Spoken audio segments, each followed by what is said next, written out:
no keys, push the start. Yeah, you know what it is. Everything I do it big. Yeah, screaming that's nothing. When I pulled on the lot, that's nothing. I feel my town when you see me, you know everything. Black and yellow, black and yellow, black and yellow, black and yellow. I put it down from the whip to my diamonds. I'm in black and yellow, black and yellow, black and yellow, black and yellow. Assalamualaikum warahmatullahi wabarakatuh. Shalom, Om Swastiastu, Namo Buddhaya, dan salam kebajikan. Kami dari kelompok 8 yang beranggotakan 3 orang dengan saya sendiri Eka Sartika dengan NIM A40122074. Saya Mufidah Golaon dengan NIM A40122045. Saya Mutmainah dengan NIM A40122044. Adapun tujuan dari pembuatan video pembelajaran kali ini adalah untuk memenuhi tugas mata kuliah pembelajaran IPS SD dengan dosen pengampu Ibu Nurul Fitria Aras, SPD, MPD. So, go! Selamat menyaksikan!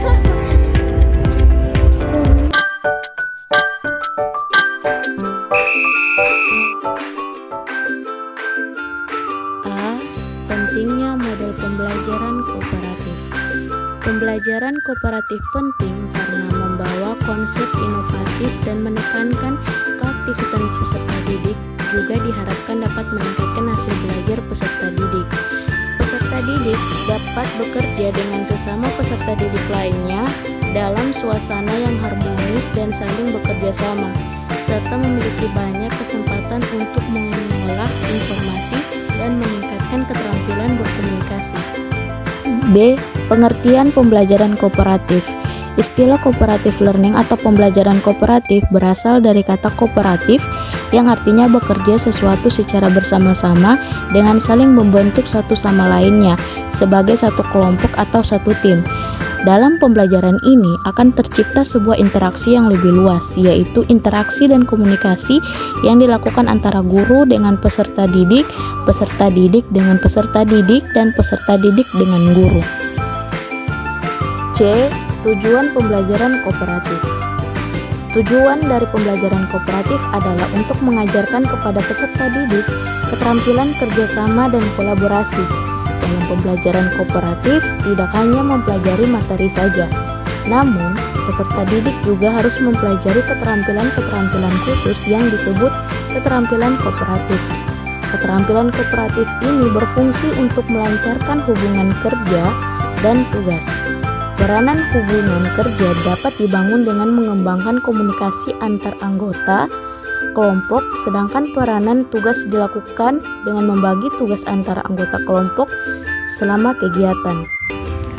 Bagian D. Unsur-unsur pembelajaran kooperatif. Ada beberapa unsur pembelajaran kooperatif. Yang pertama, peserta didik dalam kelompoknya haruslah beranggapan bahwa mereka sehidup sepenanggungan bersama. Yang kedua, peserta didik bertanggung jawab atas segala sesuatu di dalam kelompoknya seperti milik mereka sendiri.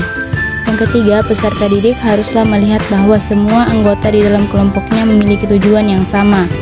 Yang keempat, peserta didik haruslah membagi tugas dan tanggung jawab yang sama di antara anggota kelompoknya.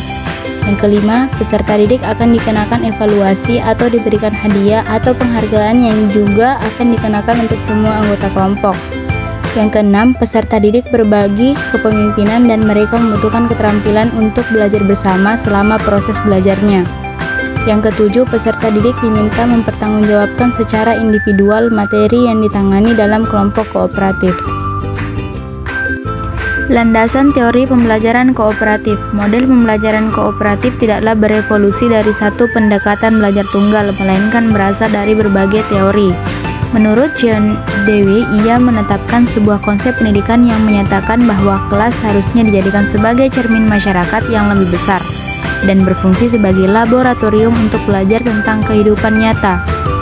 Model pembelajaran kooperatif dipandang sebagai salah satu alternatif dalam memecahkan persoalan kualitas dan hasil pembelajaran, khususnya pembelajaran IPS.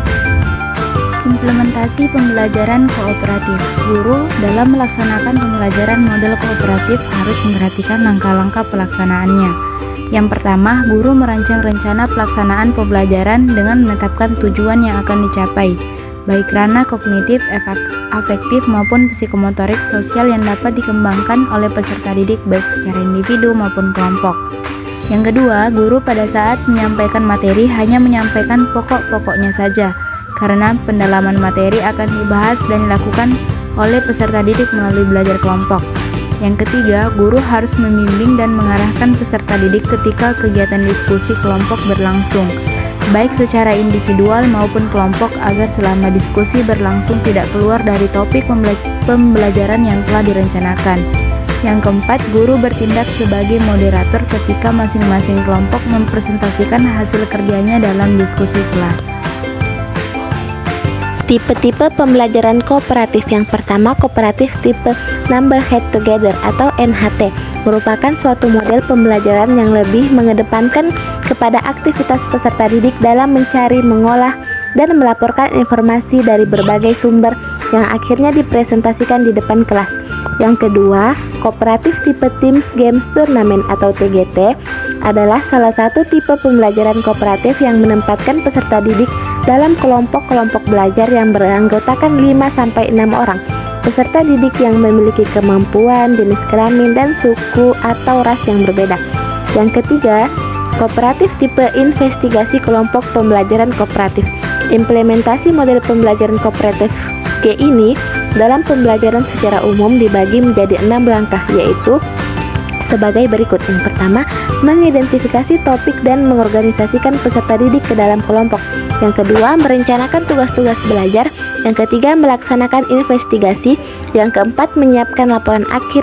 Yang kelima, mempresentasikan laporan akhir. Dan yang terakhir, keenam, evaluasi. Selanjutnya yang keempat, kooperatif tipe STAD.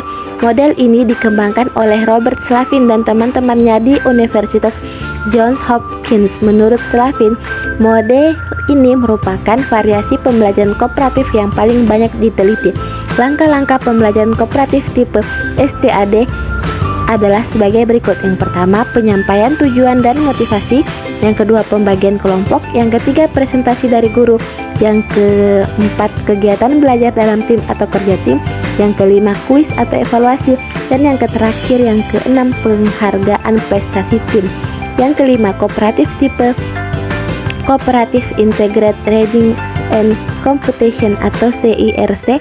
Tipe CIRC dalam model pembelajaran kooperatif merupakan tipe pembelajaran yang diadaptasi dengan kemampuan peserta didik dalam proses pembelajarannya, bertujuan membangun kemampuan peserta didik untuk membaca dan menyusun rangkuman berdasarkan materi yang dibacanya.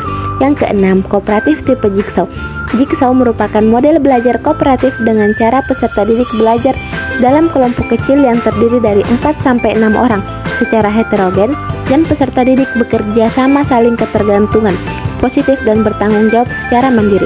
Yang terakhir yang ketujuh, tipe kooperatif tipe Team Accelerated Instruction atau TAI.